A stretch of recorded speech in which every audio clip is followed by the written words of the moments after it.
Hello, it's Christian with Mate. HomeKit is a great way to control your smart home. If you have more than one home or HomeKit at your office or relative's house, it's easy to switch between them and stay in control. Open your Home app.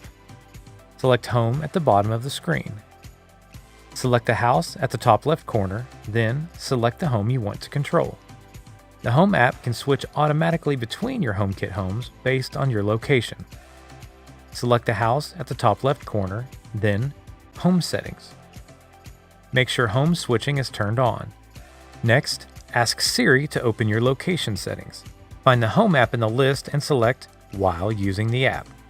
Now, when you arrive at one of your HomeKit homes, the app will switch for you. Thanks, and have a great day. Check the description for links to products to take your HomeKit to the next level.